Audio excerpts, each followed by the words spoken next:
Well, it's summertime, which means fire-roasted food and tropical flavors. Hannah, Thompson Island Brewing Company brought that to the next level when you and Foodie Photog Mike took a trip there. Yeah, they sure did, Rob. And a little history lesson for you here. The dish that we tried actually has roots stretching back to 1950s Hawaii. And over the decades, it's become a roadside staple on the islands. And now Chef Raul Rodriguez is showing folks here on Delmarva what huli huli is all about.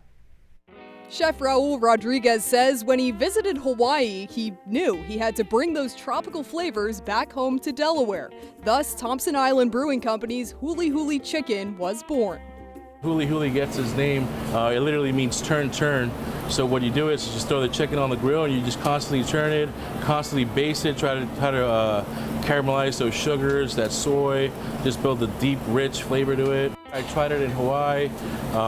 Just being out there, it's like a roadside thing. Someone sets up, you're driving by on the way to the beach. They're set up like on the side of the road in a parking lot or something.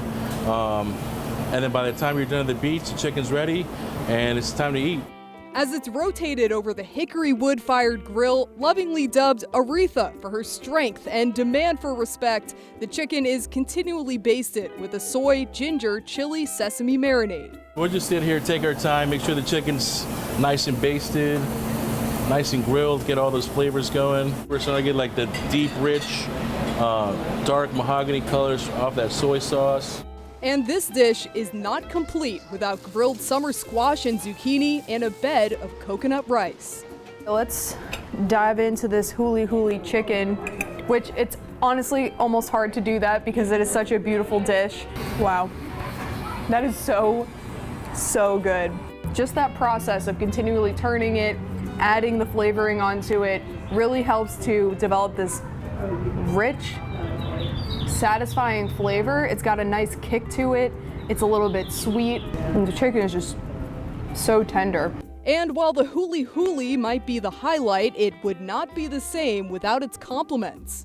The coconut rice is a really nice pairing for this chicken too, because you can really taste all of the kind of fragrance and the acidity that's coming out of the citrus juices that they've used to put into this rice. That is like a perfectly grilled summer squash, which, as Chef was explaining, is very local to this area. Obviously, you know, if you're on Delmarva, it's summertime, you're going to be enjoying some nice local squash.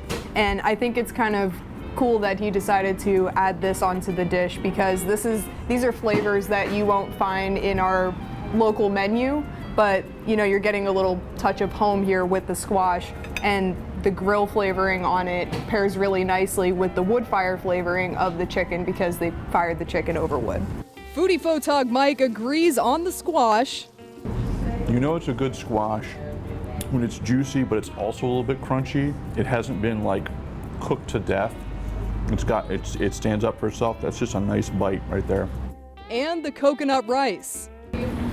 Ooh, it's a little bit sweet. I think there's kind of a floral sort of presentation to it, and that's kind of the neat thing with especially when you have good coconut milk and coconut oil, is you get a couple of layers, but it's a little bit creamy, it's a little bit floral. Everything here screams summer, which is great because it's getting warm. And if you haven't guessed already by the name, Thompson Island Brewing Company is obviously known for their beer. Chef Raul says that they really incorporate the beer into a lot of their dishes. Really? As well. Like yeah. what? So beer cheese, beer batter, beer mustard, you name it. He let a whole litany of things. I was like, okay, got to come back when I'm not on camera and try the alcohol stuff. Right, exactly. I definitely got to check them out. I want some huli huli chicken. It looked really good. And if you go to Thomas Island Brewing Company, tell them that you saw them on Foodie Friday. And if you have any suggestions for Hannah and Mike, just send it to us at newsroom@47abc.com. Suggestions are always appreciated.